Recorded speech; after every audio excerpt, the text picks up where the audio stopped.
Bom dia! Hoje vou falar no nosso trabalho de planejamento urbano sobre a drenagem urbana, especificadamente na Avenida Rondon Pacheco, em Uberlândia. Sobre a história da avenida, ela é uma das barreiras limitantes do córrego São Pedro, afluente do rio Berabinha, atual Avenida Governador Rondon Pacheco. Ela, desde 1969, falava-se em seu tamponamento, porém somente em 1980 a avenida foi pavimentada e passou a ser chamada de Governador Rondon Pacheco. Hoje ela é uma das vias mais importantes da cidade e serve como via arterial que promove a ligação entre a zona leste e a zona oeste da cidade. Em 1986 foi marcado por uma grande enchente em Uberlândia. Houve uma chuva com tempo de 1 hora e 45 minutos, que seria o tempo de os milímetros de chuva para o mês todo. E nesse momento ficou muito evidente que a galeria não comportava as necessidades e demandas da cidade. Então, em 1992, foi tomada outra medida de ampliação das galerias existentes, porém, mesmo assim, ainda houve problemas oriundos da drenagem pluvial deste local. Os problemas que causam essa drenagem pluvial sem mobilidade, sem atender a demanda, é porque a cidade ela teve um crescimento muito grande e muito rápido e não teve um planejamento urbano adequado. Então, nós podemos ver nesses dois mapas como a cidade cresceu em pouco tempo, as suas vias principais e principalmente limítrofes aos córregos existentes na cidade. Outro problema da Rondon Pacheco é a própria topografia, porque ela é localizada na região de fundo de vale, que nós podemos definir com a parte mais baixa de um relevo acidentado. Então, todas as águas escoam para esse local. Então, ela tem uma calha que recebe a água proveniente de todo o seu entorno e das outras calhas secundárias. Com a ocupação urbana, essas calhas são canalizadas e ocultadas no pavimento das avenidas. E com as fortes precipitações, essas canalizações não conseguem dar vazão suficiente ao escoamento. Então, existem os alagamentos nos centros urbanos. Isso, de forma clara, nós vemos na região da Rondon Pacheco. Esse primeiro vídeo ele vai mostrar uma enchente que houve em 1986, de proporções grandiosas, que houve muitas percas materiais, veículos, dos espaços comerciais que existem na avenida.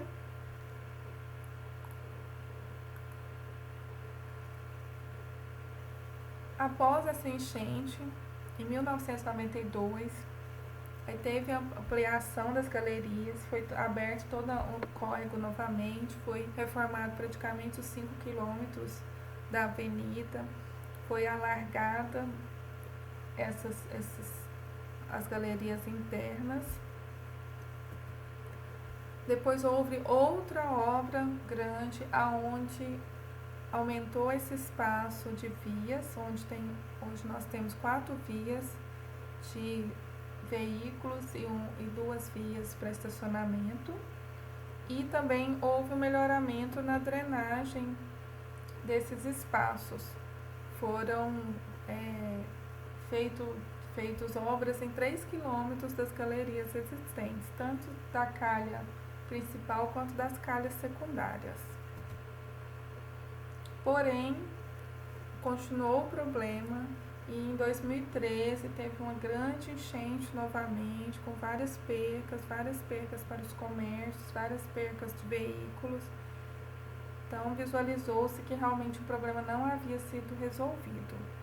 Então, que havia ainda grandes transtornos nesses locais.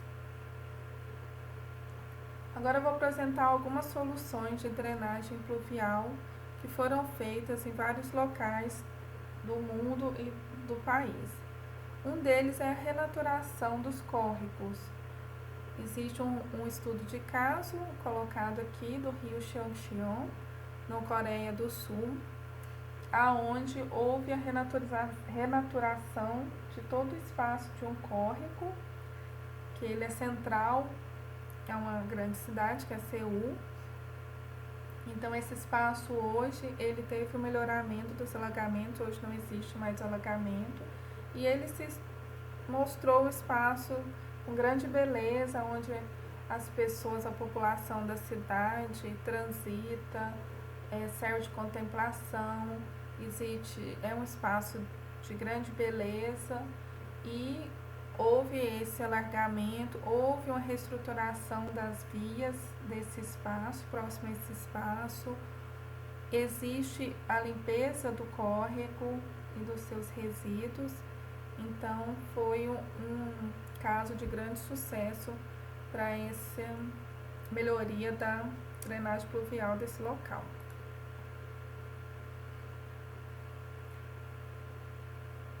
Outra solução que ela é incorporada nesses espaços dos córregos abertos são as ilhas flutuantes, que ela não é uma solução direta da drenagem urbana, porém ela é uma solução para a limpeza desses canais abertos.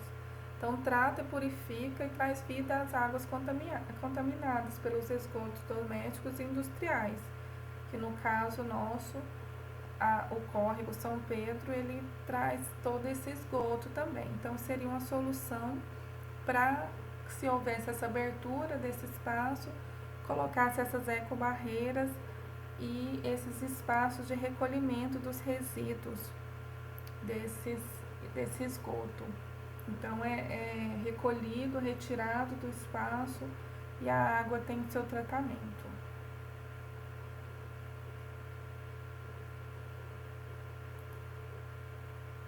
Outra opção seria o asfalto permeável. Ele é uma composição parecida com o convencional, também derivada do petróleo. A diferença é que ela tem uma estrutura permeável, então ela possui espaços vazios aonde a água atravessa. Outra solução seria os pavimentos drenantes. É mais ou menos a mesma ideia estrutural, porém ele é feito para espaços de menor fluxo, menor peso.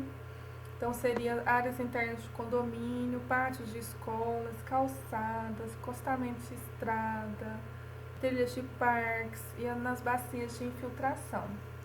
E o grande benefício é a prevenção de enchente, redução das ilhas de calor, recarga dos aquíferos subterrâneos, a manutenção dos vazões dos cursos d'água na época da seca, controle da poluição pluvial e a filtragem e o tratamento da água da chuva com a retenção dos sólidos em suspensão. Outra possibilidade seria as fachadas, muros e telhados verdes, aonde você terá uma retenção de água, uma diminuição das ilhas de calor, um tratamento até acústico e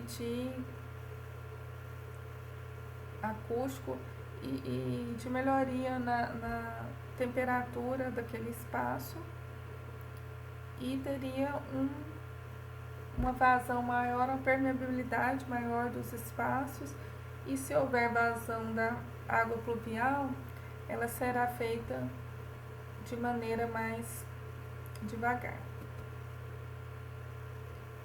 Outra solução são os parques lineares, que eles podem ser definidos como parques de maior dimensão, normalmente no entorno de cursos d'água, como córregos ou rios. E o principal benefício é o controle das inundações, enxurradas e a recuperação dos corpos d'água.